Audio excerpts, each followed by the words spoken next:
जयपुर का मानसरोवर मोहल्ला, जहाँ सुबह की पहली किरण के साथ राधा कृष्ण मंदिर की घंटियां गूंजती हैं और हवा में भजन की सुरीली आवाजें बिखरती हैं, एक ऐसी जगह है जहाँ हर घर की कहानी अपनी एक अलग रूह रखती है।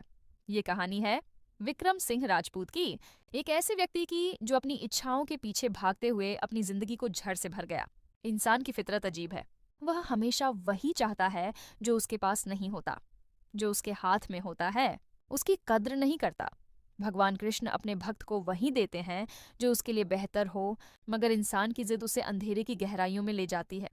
जैसे एक बच्चा दिवाली के पटाखों से खेलने की जिद करे, लेकिन माँ उसे डांट कर रोक लेती है, वैसे ही भगवान अपने भक्त को नुकसान से बचाते हैं। मगर विक्रम की कहानी इस बात की गवाह है कि जब इंसान अपनी इच्छाओं के हाथों मजबूर हो जाए, तो कोई उसे नहीं बचा सकता। बचपन के जख्म और एक नए भय का साया। विक्रम सिंह राजपूत मानसरोवर की एक तंग गली में स्थित एक छोटी सी हवेली में पैदा हुआ। उसके पिता राजेंद्र सिंह राजपूत जौहरी बाजार में तांबे और पीतल के बर्तनों की एक छोटी सी दुकान चलाते थे। विक्रम जब सिर्फ 8 साल का था, उसके पिता एक सड़क दुर्घटना में चल बसे। यह सदमा विक्रम के परिवार के लिए एक भूचाल से कम न था। उसकी माँ द्रौपदी देवी एक पारंपरिक हिंदू महिला थीं, जिनका सारा वक्त घर के कामों और राधा कृष्ण मंदिर की भक्ति में गुजरता था। वह न पढ़ी लिखी थीं, न ही उन्हें बाजार की चालाकियों का इल्म था। परिवार की पूरी जिम्मेदारी अब विक्रम के नन्हे कंधों पर आ पड़ी। विक्रम के घर में 4 बहनें थीं, सरस्वती, यमनी, पार्वती और दुर्गा, जो सब उससे बड़ी थीं। मगर हिंदू परंपरा के अनुसार इकलौता बेटा होने के नाते विक्रम ही परिवार की उम्मीदों का केंद्र था। द्रौपदी देवी ने विक्रम को स्कूल से निकालकर अपने पिता की दुकान पर लगा दिया। विक्रम, जो अपनी उम्र के बच्चों की तरह रंगीन किताबों, क्रिकेट और पतंग उड़ाने के ख्वाब देखता था, अब धूप में बर्तन साफ करता और ग्राहकों के सामने हाथ जोड़ता। उसकी आंखों में एक डॉक्टर बनने का ख्वाब था, मगर किस्मत ने उसे जौहरी बाजार का मजदूर बना दिया। मानसरोवर के राधा कृष्ण मंदिर में, जहाँ पंडित हरिप्रसाद रोजाना आरती करते, विक्रम घंटों बैठकर भगवान से शिकवा करता। अहे कृष्ण, तूने मेरे बाबूजी क्यों छीन लिए? क्या मेरा कोई हक नहीं था अपने ख्वाब पूरे करने का? वह मंदिर के पथरीले फर्श पर सर रखकर रोता, मगर जवाब न मिलता। उसके दिल में नफरत भरती गई, अपनी किस्मत से, अपनी जिंदगी से और उस सब से जो उसके पास था। वह हमेशा वही चाहता जो उसकी पहुंच से बाहर था। विक्रम के बचपन में एक और किरदार भी था, राजू भटनागर। राजू, जो विक्रम से कुछ साल बड़ा था, मोहल्ले का एक ज़हीन मगर शरारती लड़का था। उसके पिता एक छोटे मोटे जमींदार थे और राजू शुरू से ही माली मामलों में तेज था। वह अक्सर विक्रम की दुकान पर आता और विक्रम को मेहनत करते देखकर ताना मारता। कब तक ये तांबे के बर्तन रगड़ेगा विक्रम? बड़ा आदमी बनने के लिए कुछ और करना पड़ता है। राजू के यह अल्फाज विक्रम के अंदर की जलन को और बढ़ाते थे, और शायद उसी वक़्त से उसके दिल में एक ऐसी चमक की ख्वाहिश पैदा हुई जो उसकी पहुंच से दूर थी। राजू बाद में मोहल्ले का एक छोटा मोटा बदमाश बन गया, जिसकी नज़र हमेशा दूसरों की जायदादों पर रहती थी। जवानी की जद्दोजहद और हसद का फल, एक गोपनीय मुलाकात। वक्त गुजरता रहा और विक्रम ने अपनी मेहनत से परिवार को सहारा दिया। उसने अपनी 4 बहनों की शादी बड़े धूमधाम से की। सरस्वती की शादी अलवर के एक ताजर परिवार में, यमनी की उदयपुर के एक सरकारी अफसर से, पार्वती की अजमेर के एक प्रोफेसर से और दुर्गा की दिल्ली के एक बिजनेसमैन से। हर शादी में विक्रम ने अपनी सारी जमा पूंजी लगा दी। मानसरोवर के लोग उसकी तारीफ करते कि देखो, विक्रम ने अपनी बहनों के लिए क्या कुर्बानी दी। मगर विक्रम के दिल में सुकून न था। वह हर पल अपनी खोई हुई जवानी को कोसता। उसकी जिंदगी में एक दोस्त था, मोहन लाल, जो जौहरी बाजार में जेवरात की एक छोटी सी दुकान चलाता था। मोहन और विक्रम बचपन से एक साथ खेले थे। मोहन अक्सर विक्रम को समझाता, विक्रम, जो गुजर गया उसे भूल जा, अब अपनी जिंदगी को संवार। मगर विक्रम सुनता न था। उसका दिल बस हसरत से भरा था। वह अपनी दुकान से कमाकर घर चलाता, मगर उसकी आंखें हमेशा दूसरों की खुशहाल जिंदगियों पर टिकी रहती। उसने मोहन को एक बार कहा था, मोहन, तूने कभी गरीबी नहीं देखी, तुझे क्या पता पेट भरने के लिए कैसी कैसी मजबूरियों से गुजरना पड़ता है। मोहन यह सुनकर अक्सर दुखी हो जाता। उसे विक्रम की सोच पर तरस आता। जब विक्रम 33 साल का हुआ, द्रौपदी देवी ने उससे शादी की बात की। बेटा, अब शादी कर ले, घर को एक बहू की जरूरत है। मैं बूढ़ी हो गई हूँ, अब यह हवेली नहीं संभाल सकती।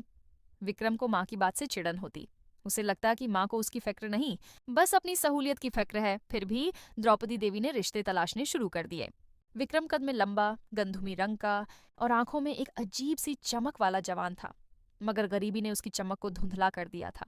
कई रिश्ते आए, मगर या तो लड़की वालों को विक्रम की माली हालत पसंद न आई या विक्रम को लड़की पसंद न आई। आखिरकार द्रौपदी देवी को सावित्री पसंद आ गई। सावित्री, जो मानसरोवर के एक सरकारी स्कूल में उस्ताद थी, पढ़ी लिखी और सादा औरत थी। उसका रंग सांवला था, मगर उसकी आंखों में ईमानदारी और जहानत झलकती थी। सावित्री के पिता गोपाल राव एक रिटायर्ड पोस्टमास्टर थे, जिन्होंने विक्रम की गरीबी को कबूल किया, मगर एक शर्त रखी। विक्रम अपनी मानसरोवर की दुकान और घर की जमीन सावित्री के नाम कर दे, जो दहेज के तौर पर होगी। गोपाल राव ने कहा, मैं अपनी बेटी की जिंदगी महफूज करना चाहता हूँ, वह मेरे लिए सब कुछ है। इस शर्त को लेकर द्रौपदी देवी और विक्रम के दरमियान एक लंबी बहस हुई थी। विक्रम गुस्से से भर गया था। माँ, ये क्या शर्त है? अपनी सारी जिंदगी की कमाई एक अजनबी औरत के नाम कर दूं? द्रौपदी देवी ने नरमी से समझाया, बेटा, यही आजकल के जमाने में रिवाज है। सावित्री जैसी पढ़ी लिखी और सुलझी हुई लड़की मुश्किल से मिलेगी। ये तेरे भले के लिए ही है। आखिरकार माँ की जिद और सावित्री के पिता की मजबूती के सामने उसे झुकना पड़ा। उसने सोचा कि वह सावित्री से शादी तो कर लेगा, मगर उसे कभी दिल से कबूल नहीं करेगा। उसका दिल एक ऐसे हीरे की तलाश में था जो उसके बचपन के अधूरे ख्वाबों को पूरा कर सके। शादी से कुछ दिन पहले विक्रम की दुकान पर एक गैर मुतवक्का अप्रत्याशित मुलाकात हुई। एक खूबसूरत औरत जिसकी उम्र 30 के लगभग थी, एक कीमती हार खरीदने आई। वह शहर के एक मशहूर डिजाइनर लीला की सहायक थी और उसका नाम नैना था। नैना की आंखों में झानत और एक अजीब सी कशिश थी। विक्रम को पहली नजर में ही वह अपने ख्वाबों की शहजादी नजर आई। नैना ने विक्रम की तारीफ की, आपकी डिजाइनिंग बहुत मुनफरिद, अद्वितीय है। काश मेरे पति भी इतने जैन होते। नैना के अल्फाज विक्रम के अंदर एक नया बीज बो गए, एक ऐसी इच्छा का बीज जो पहले से कहीं ज्यादा खतरनाक था। नैना ने उसे अपना बिजनेस कार्ड दिया और कहा, अगर कभी बड़े काम करने का मन करे तो मिलना। शादी की कटुता और रूपाली का मोहक आगमन, एक नई साजिश की शुरुआत। शादी की तैयारियां जोरों पर थीं। मानसरोवर की गलियां रंग बिरंगी रोशनियों, फूलों की मालाओं और मेहंदी के डिजाइनों से सज गईं। राधा कृष्ण मंदिर में पंडित हरिप्रसाद ने शादी के मंत्र पढ़े। विक्रम ने सावित्री के साथ 7 फेरे लिए, उसके माथे पर सिंदूर लगाया और मंगलसूत्र पहनाया, मगर उसका दिल खाली था। वह सावित्री को देखता और सोचता, ये मेरी पसंद नहीं, ये शादी मेरी मजबूरी है।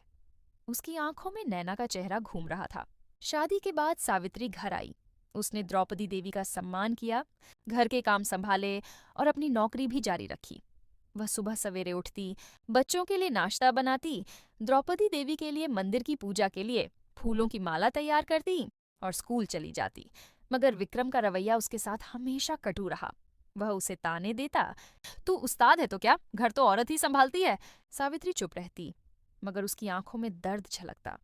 उसकी खामोशी में एक अजीब सी गहराई थी जो विक्रम को कभी समझ न आई। विक्रम और सावित्री के 3 बच्चे हुए, आर्यन, मीरा और वीरेंद्र। सावित्री बच्चों की खातिर रात रात भर जागती, उनका होमवर्क कराती, उनके कपड़े इस्त्री करती और उन्हें कहानियां सुनाती, मगर विक्रम उसकी कद्र न करता। उसे सावित्री की हर बात से चिढ़ होती। वह अपनी दुकान पर जाता, जहां उसका दोस्त मोहनलाल उसे समझाता, विक्रम, सावित्री भाभी एक हीरा है, इसकी कद्र कर। मगर विक्रम सुनता न था। उसका दिल अपनी खोई हुई इच्छाओं के पीछे भागता था। वह सोचता, अगर मेरी शादी किसी खूबसूरत लड़की से होती तो मेरी जिंदगी कितनी रंगीन होती। एक दिन सावित्री की छोटी बहन रूपाली मानसरोवर आई। रूपाली 24 साल की थी, फैशन डिजाइनिंग की छात्रा थी और उसकी खूबसूरती ऐसी थी कि मानसरोवर के लोग उसे देखकर ठिठक जाते।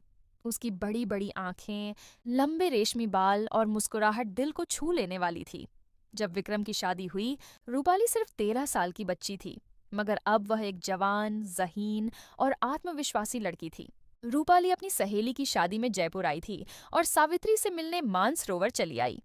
वह एक रंगीन लहंगा पहने, हाथों में चूड़ियां और गले में हल्की सी माला सजाए घर में दाखिल हुई। विक्रम ने जब उसे देखा, उसका दिल धड़कने लगा। है भगवान, यह कैसी खूबसूरती है। काश सावित्री की जगह रूपाली मेरी पत्नी होती। उसकी यह इच्छा उसके दिल में आग की तरह भड़क उठी। वह सावित्री को पहले ही हकीर समझता था, अब उसकी हर खामी उसे रूपाली की वजह से बड़ी लगने लगी। विक्रम ने रूपाली से करीब होने की कोशिश की।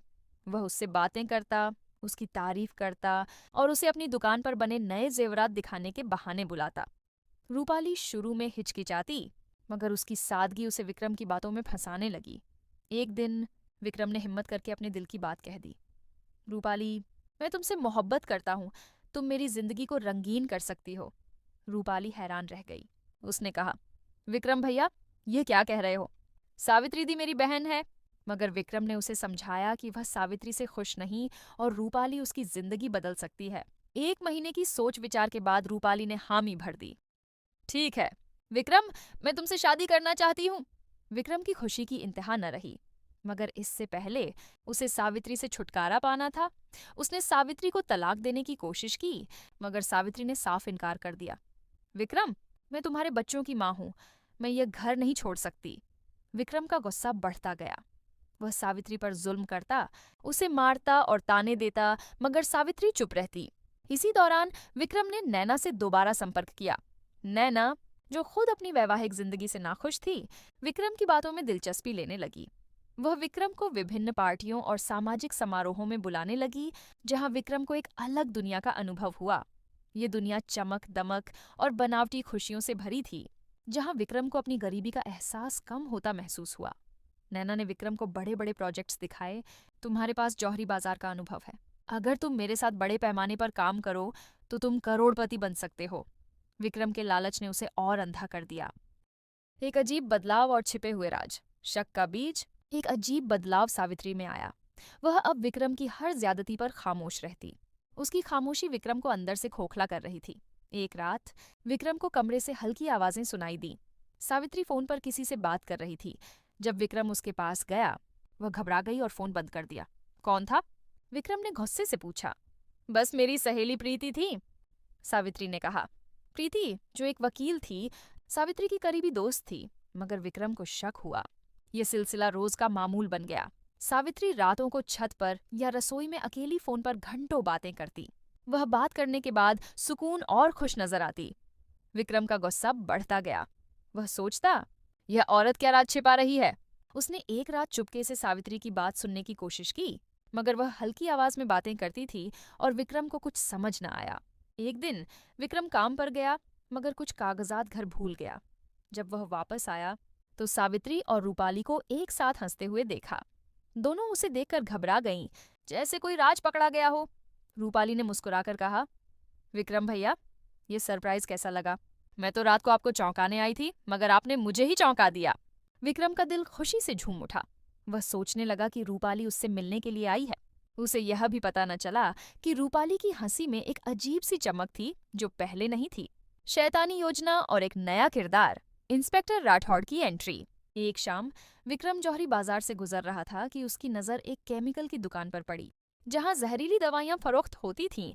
उसके दिमाग में एक शैतानी ख्याल आया, अगर सावित्री न रहे तो उसकी राह साफ हो जाएगी। वह रूपाली से शादी कर सकता है और नैना के साथ अपने माली मंसूबों को भी आगे बढ़ा सकता है। उसने वह जहर खरीद लिया। घर पहुंचा तो सावित्री और रूपाली बच्चों के साथ हंस रही थीं।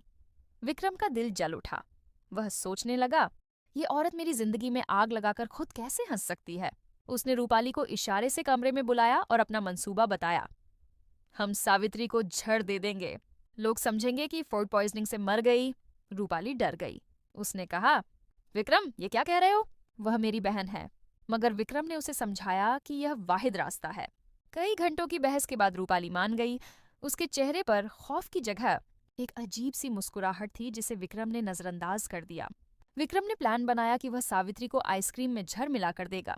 उसने सावित्री और रूपाली को मानसरोवर के मशहूर गोपाल जी के डेयरी हाउस पर आइसक्रीम खाने ले जाने का बहाना किया। सावित्री पहले न मानी, मगर रूपाली के इसरार पर राजी हो गई। विक्रम ने सावित्री की आइसक्रीम में झड़ मिला दिया। घर पहुंचते ही सावित्री बेहोश हो गई। विक्रम ने चेक किया तो वह मर चुकी थी। उसने मगरमच्छ के आंसू बहाए ताकि किसी को शक न हो। रूपाली ने सावित्री के पार्थिव शरीर को अंतिम स्नान दिया और कहा कि वह अकेले ही स्नान देगी ताकि झर का नीला निशान कोई न देखे। अंतिम यात्रा के वक्त सबने विक्रम को घर रहने को कहा कि वह सावित्री की मौत का सदमा नहीं सह पाएगा। विक्रम ने सोच लिया कि सावित्री के 13वीं के बाद वह रूपाली से शादी कर लेगा। उसे यह भी पता न चला कि एक नया किरदार, इंस्पेक्टर राठौड़, जो जयपुर के क्राइम ब्रांच का एक अनुभवी अफसर था, सावित्री की मौत की गैर मामूली तफसीलात से चौकन्ना हो चुका था। इंस्पेक्टर राठौड़ ने खामोशी से तफ्तीश शुरू कर दी थी। उन्हें एक गुमनाम कॉल भी मिली थी, जिसमें सावित्री की मौत को संदिग्ध करार दिया गया था। जायदाद का खौफ और श्मशान का राज, एक रहस्यमयी संदेश। तीसरे दिन विक्रम को याद आया कि उसने अपनी सारी जायदाद, दुकान और घर सावित्री के नाम कर दी थी। अब यह जायदाद उसके बच्चों को मिल जाएगी। अगर बच्चों को पता चला कि उसने उनकी माँ को मारा तो वह उसे कभी माफ न करेंगे। इस खौफ ने विक्रम को बेचैन कर दिया। उसने फैसला किया कि वह सावित्री के अंगूठे का निशान लेकर जायदाद अपने नाम कर लेगा। एक रात वह छिपकर मानसरोवर के श्मशान घाट गया। उसने खुद को एक चादर में लपेटा ताकि कोई उसे पहचान न सके। चिंता, अंतिम संस्कार के लिए तैयार की गई चिता के पास जाकर जब उसने सावित्री का हाथ पकड़ा तो उसके पांव तले जमीन निकल गई। वह हाथ सावित्री का नहीं था, वह एक खौफनाक ढांचा था। विक्रम का जिस्म खौफ से कांप उठा। वह जल्दी से चिंता को ठीक करके घर भागा। घर पहुंचा तो रूपाली फोन पर बात कर रही थी। वह घबराई हुई थी और कहने लगी कि उसे सावित्री की आवाज सुनाई दी। रूपाली के चेहरे पर खौफ की जगह एक अजीब सी मुस्कुराहट थी। उसी रात विक्रम को अपने फोन पर एक अज्ञात नंबर से एक मैसेज मिला। जो तुमने किया वह सब मुझे पता है। तुम्हारी हकीकत अब जल्द ही सबके सामने आएगी। विक्रम खौफ से बेहाल हो गया। उसे शक हुआ कि यह राजू या नैना में से कोई है जो उसे ब्लैकमेल करना चाहता है। नए मोड़ और राजू का ब्लैकमेल, नैना का बदलता रवैया और एक अज्ञात गवाह। अगली सुबह विक्रम श्मशान घाट वापस गया। वहां एक चादर में लिपटी औरत खड़ी थी। अचानक एक औरत उसके पास से गुजरी जो बिल्कुल सावित्री जैसी थी। विक्रम सन्न रह गया। उसने सोचा कि यह उसका वहम है, मगर जब उसने सावित्री की अस्थियों के पास 3-4 आदमियों को देखा, वह घबराकर घर वापस आ गया। घर में उसकी बेटी मीरा उसके पास आई और रोते हुए बोली, बाबा, अम्मा कहाँ चली गईं? खाला हमें डांटती है, नाश्ता भी ठीक से नहीं देती। विक्रम के दिल में टीस उठी। उसने रूपाली से पूछा, तुम मेरे बच्चों पर जुल्म क्यों करती हो? रूपाली ने तंजिया अंदाज में कहा, जहां सावित्री दी मुझे बर्दाश्त नहीं थी, वहां ये बच्चे भी मुझे बर्दाश्त नहीं है। विक्रम हैरान रह गया। जिस लड़की से वह मोहब्बत करता था, उसने उसके बच्चों को भी नकार दिया था। रूपाली की आंखों में एक ऐसी चमक थी जो किसी विजेता की होती है। इसी दौरान मानसरोवर का स्थानीय बदमाश राजू भटनागर विक्रम के पास आया। राजू को पता चला था कि विक्रम की जायदाद अब बच्चों के नाम है। उसने विक्रम को धमकी दी, अगर तुमने मुझे जायदाद का हिस्सा न दिया तो मैं सबको बता दूंगा कि तुमने सावित्री को मारा। विक्रम खौफजदा हो गया। उसने मोहनलाल से मशवरा मांगा। मोहन ने कहा, विक्रम, ये राजू खतरनाक है, तुम पंडित हरिप्रसाद से बात करो, वह कोई रास्ता निकालेंगे। विक्रम मंदिर गया और पंडित हरिप्रसाद को सारी बात बताई। पंडित जी ने कहा, बेटा, गुनाह का बोझ दिल को खा जाता है। भगवान कृष्ण से माफी मांग और अपने गुनाह का एतराफ कर। मगर विक्रम का दिल अभी भी रूपाली और नैना के लिए बेचैन था। उसने पंडित जी की बात अनसुनी कर दी। उसे यह पता न था कि पंडित हरिप्रसाद ने भी कुछ अजीब बातें नोट की थीं और उनका ध्यान भी इस केस पर जा चुका था। उन्होंने गुप्त रूप से इंस्पेक्टर राठौड़ से संपर्क भी साधा था। नैना का रवैया भी बदलने लगा था। वह अब विक्रम से पहले की तरह गर्मजोशी से बात नहीं करती थी। विक्रम, तुम अभी तक सावित्री के मामले में फंसे हो। मैं बड़े प्रोजेक्ट्स की बात करती हूँ और तुम छोटे मोटे घरेलू झगड़ों में उलझे हो। उसने विक्रम को ब्लैकमेल करने वाले मैसेज के बारे में बताया। मुझे भी ऐसा ही एक मैसेज आया है, लगता है कोई तुम्हारा पीछा कर रहा है। विक्रम का शक और बढ़ गया। उसे लगा कि नैना भी उसके खिलाफ हो रही है। एक दिन जब विक्रम अपनी दुकान पर था, एक बुजुर्ग आदमी, रामदीन नाम का, जो मोहल्ले में सब्जियां बेचता था, उसकी दुकान के पास से गुजरा। रामदीन ने विक्रम को घूर कर देखा और बुदबुदाया, कर्म का फल तो भोगना ही पड़ता है, चाहे आज मिले या कल। विक्रम ने इसे नजरअंदाज कर दिया, मगर रामदीन की आंखें इंस्पेक्टर राठौड़ के लिए एक महत्वपूर्ण गवाह साबित हुईं। रामदीन ने उस रात विक्रम को झर खरीदते देखा था और उसने यह जानकारी चुपचाप पुलिस को दी थी। सनसनीखेज मोड़, पर्दाफाश और नियति का फैसला। सावित्री की 13वीं हुई। रिश्तेदारों ने विक्रम से दूसरी शादी की बात की। द्रौपदी देवी ने कहा, विक्रम, बच्चों को माँ की जरूरत है, अब शादी कर ले। विक्रम ने मौका देखकर कहा, माँ, रूपाली से रिश्ता मांगो, वह बच्चों का ख्याल रख सकती है। द्रौपदी देवी हैरान हुई, मगर विक्रम के इसरार पर रूपाली के पिता गोपाल राव से बात करने गई। जब वह वापस आई, उनका चेहरा गंभीर था। विक्रम ने पूछा, माँ, क्या हुआ? द्रौपदी देवी ने कहा, रूपाली के अब्बा मान गए हैं, मगर मुझे लगता है कि यह रिश्ता ठीक नहीं। विक्रम ने माँ की बात को नजरअंदाज कर दिया। वह रूपाली की खूबसूरती और उसके साथ एक नई जिंदगी के ख्वाब में इतना गर्क था कि उसे माँ की अक्लमंदी नजर नहीं आई। शादी की तैयारियां शुरू हो गईं। मानसरोवर की गलियां एक बार फिर फूलों और रोशनियों से सज गईं। विक्रम की बेसब्री चरम पर थी। शादी के दिन जब वह तैयार हो रहा था, एक घूंघट वाली औरत उसके पास आई और एक पर्चा दिया। पर्चे में लिखा था, मैं तुम्हारे कमरे में इंतजार कर रही हूँ, शादी से पहले तुमसे बात करना चाहती हूँ। विक्रम ने सोचा कि यह रूपाली है। वह कमरे में गया, मगर वहां जो औरत खड़ी थी वह सावित्री थी। विक्रम की सांस रुकने लगी। तुम तो मर चुकी हो, वह चीखा। सावित्री ने मुस्कुराकर कहा, तुमने मुझे झड़ दिया था, मगर मैं कैसे जिंदा हूँ। उसने बताया कि रूपाली ने उसे विक्रम की साजिश के बारे में बता दिया था। सावित्री की सहेली प्रीति, जो वकील थी, ने पुलिस के साथ मिलकर एक योजना बनाई। उस दिन आइसक्रीम में जहर की जगह रूपाली ने आम आइसक्रीम बदल दी थी। जिस खौफनाक ढांचे को विक्रम ने श्मशान में देखा था, वह दरअसल प्रीति और इंस्पेक्टर राठौड़ का एक प्लान था, ताकि विक्रम को उसकी चालाकी पर पकड़ा जा सके। वह ढांचा एक मेडिकल कॉलेज से लाया गया था। राजू भटनागर को भी इंस्पेक्टर राठौड़ ने इस्तेमाल किया था, ताकि विक्रम को मजीद दबाव में लाया जा सके। नैना भी इस प्लान का हिस्सा थी। वह विक्रम को गलत दिशा में ले जा रही थी, ताकि उसे अपनी साजिश का शक न हो। फोन पर आने वाला वह रहस्यमयी मैसेज भी नैना ने भेजा था, इंस्पेक्टर राठौड़ की हिदायत पर। पीछे से पुलिस इंस्पेक्टर राठौड़ आया। रूपाली बाहर आई और कह कहे लगाती हुई बोली, विक्रम, तुमने मेरी बहन को मारने की कोशिश की, मगर मैंने उसे बचा लिया। मैंने सावित्री दी को सब बता दिया था। मैंने जो कुछ भी किया, सावित्री दी और प्रीति दी की मदद से किया। मेरे पिता भी इस प्लान में शामिल थे। मैं तो सिर्फ एक जरिया बनी, ताकि तुम्हारी हकीकत सबके सामने आ सके। इंस्पेक्टर राठौड़ ने विक्रम को हथकड़ी लगाई। सावित्री ने उसे घर से बाहर निकाल दिया। अदालत में विक्रम पर मुकदमा चला।